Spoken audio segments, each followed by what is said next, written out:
What's up, guys? As you can see, we're not in the studio at home. We're actually at the Abilities Expo in Chicago. And this podcast is going to be a little different. It's going to be like a speedcast. The sound is not going to be as great because of how wide open this space is. But I hope you guys enjoy it. Please enjoy this Life to the Max speedcast. Live to the max, cause you don't live it twice. Couple green thumbs, all highs.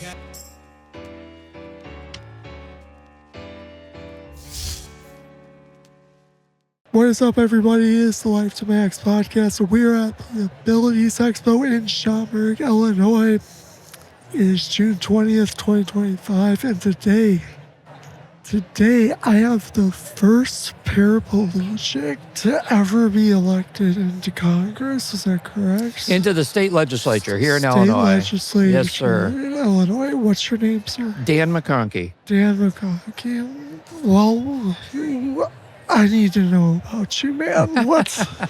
You just said you were a vet. I am. A vet. Yep. Army. Army, absolutely. Infantry, military, police. Infantry too. Yeah. Yeah. I did both infantry and military police, but I'll say I like the infantry more. Oh yeah. The camaraderie was great. What year did you serve?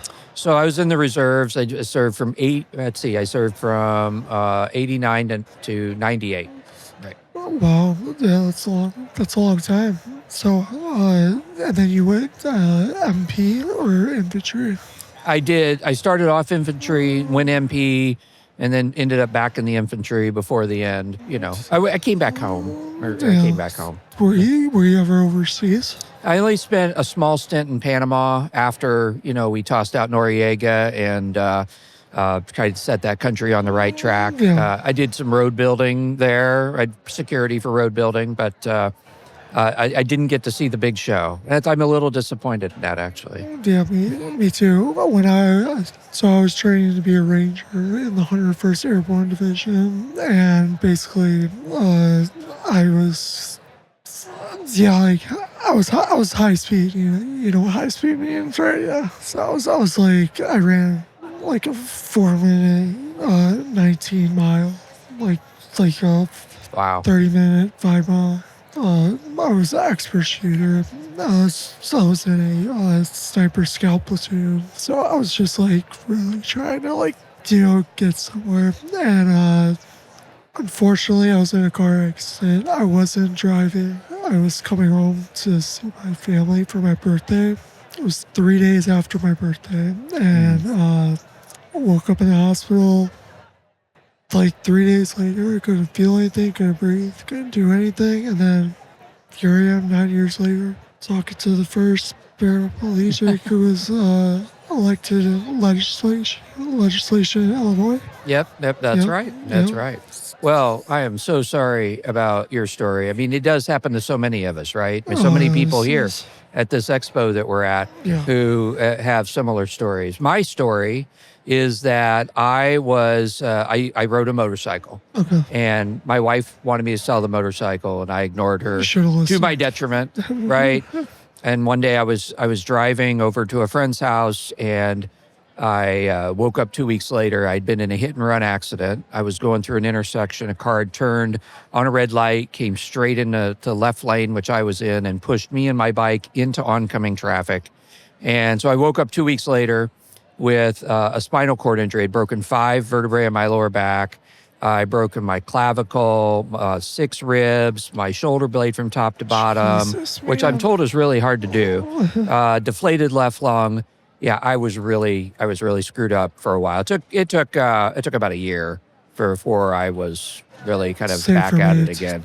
Took about a year, and then I got out, and then I just started partying because my girlfriend left me.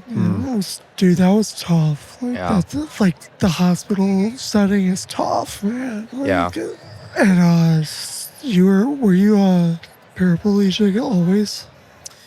So interestingly enough, so I was able-bodied obviously up until I broke my back, but I don't know if you've met anybody quite like me in that I've broken my back twice. Wow. So my first accident I just told you about, right? Yeah. And then I was doing, back in 2017, I guess it was, I was early 2018. I was doing adaptive skiing with the VA, and I hit an ice patch going down the hill, and the adaptive ski flipped backwards. I hit a tree, and then I went from being a T12 to a T9, and I had to go through all that stuff all over again. Again, yeah. I had to have the back refused and extended. So, yeah. Similar situation with me about 3 years ago. I was, I went through septic shock and I almost died. And I was like in the hospital again. I was like, fuck, I have to do this all over again. Couldn't eat, couldn't drink, couldn't move, I couldn't even walk. And I was on a bunch of opioids prescribed, and they ripped it off like a band-aid. So I was going through withdrawal as well. So similar stories, different settings, obviously, but very similar.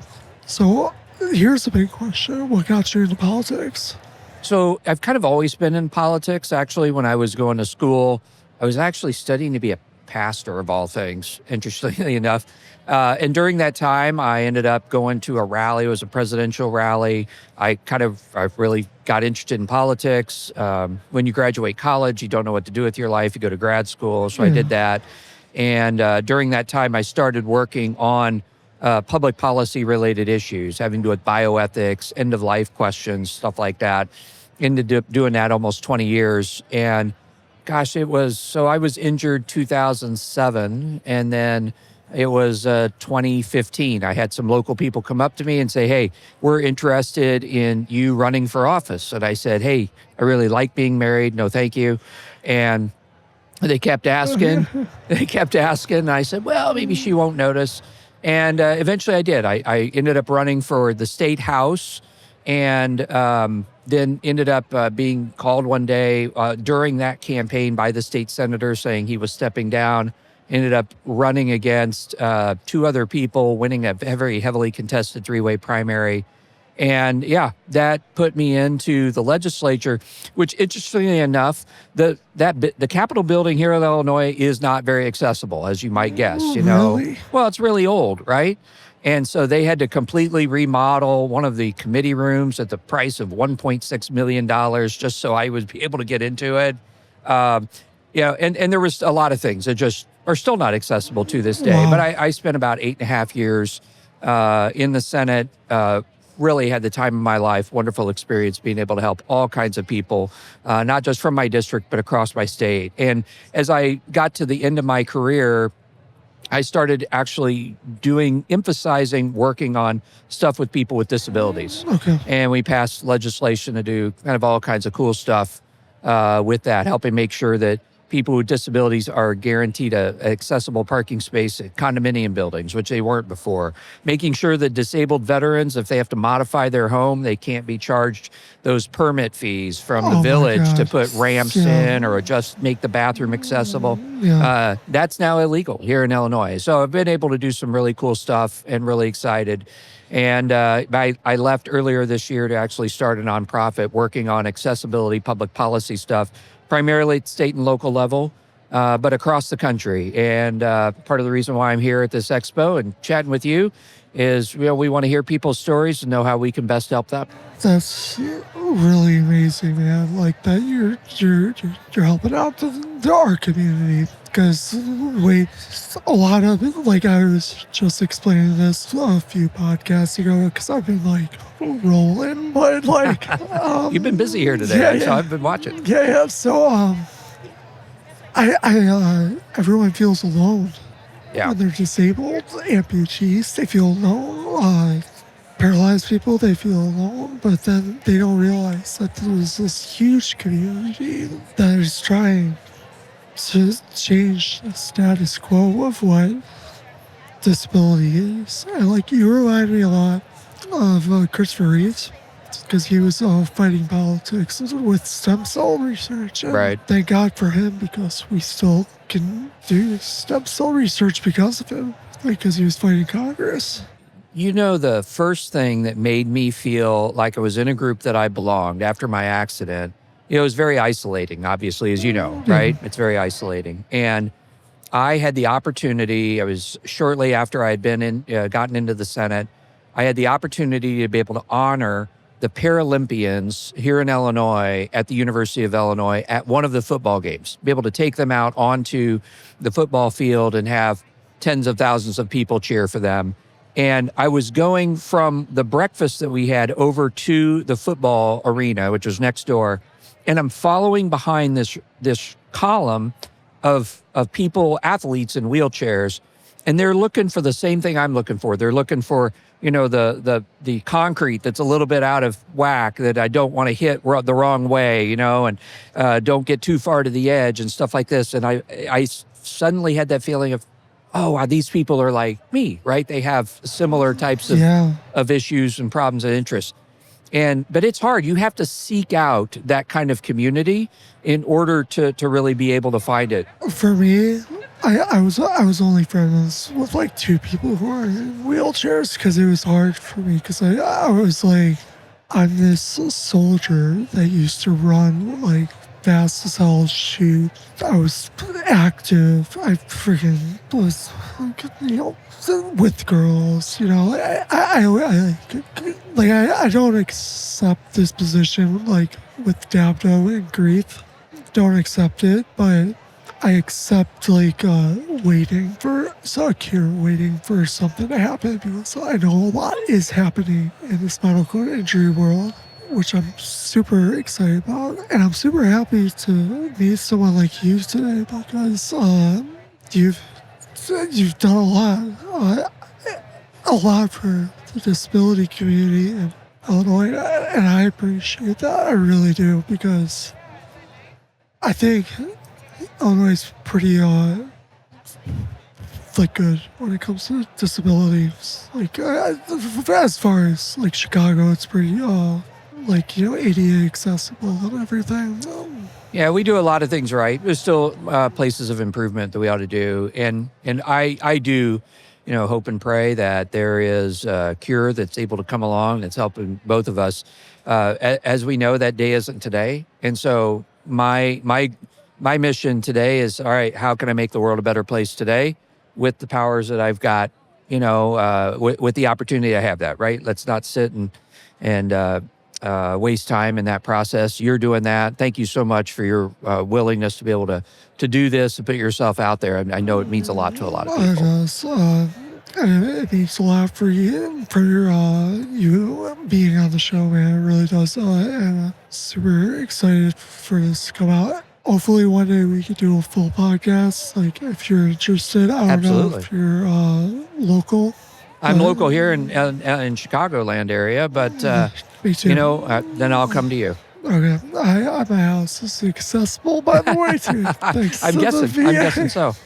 Awesome. Thanks to you. The permits are it, but dude, it was great talking to you. I do have one thing to ask you. Sure. So when it comes to people who are handicapped and they get the placard, that gets abused. Oh, absolutely. Yeah, it does get abused. Sometimes it's hard to find parking because, you see people who are, getting out. They're able-bodied and borrowed grandmas, right? And they get out of the streets. I get really frustrated sometimes if I go to an event, a concert. I went to AC/DC here a few weeks ago at Soldier Field. Man, I'm awesome. with these people in this ADA box, and I'm looking at them, and I'm like, why are you here? Yeah. You're standing up in front of me. My legs don't work at all. That isn't possible. And you are not just in the box, you're standing up in front of me. What the heck, man? We need to be helping people with disabilities and making sure that it isn't abused. A lot of work still to do. Yeah, I'm trying to think would there be a different placard? So I've thought about that we should actually put together something where, so the UK and France both have a disability card. Okay. So it's like your placard, but it's a card. And you can use it, and you get a discount. You get to go for free into museums or things like that, right? Okay. But it's also for stuff like accessibility at a stadium or a concert, or something like that. I think we should be having that discussion. I know some people in the disability community have a problem with that. They don't want to feel like they have to prove their disability, but I'm actually kind of glad that we have limits on accessible parking, and that not just anybody can park there and claim they have a disability, but you have to have a doctor sign off on it. Let's talk about that for other things because it just isn't possible to attend a show. It's just not possible to do certain things unless there's accessibility options put in. Yeah. And, we need to make sure that those rights are protected. We need to make sure to figure out what the definition of accessible is for these concerts. Like wheelchair accessible, not handicap accessible, So we do have a lot of work to do. But hey, man, it's been great having you on. Is there anything you would like to say to the people out there? Hey, you know what? Thanks for listening to Max. Keep it up. Spread the word. Get some other people to listen to. It's through education that we're going to make this world a better place for people who have disabilities of all types. Absolutely. And for everybody listening to this content, please like, comment, and subscribe. And as always, take a breath for me. Thank you. I try to keep it cool, all you lames keep it bogus.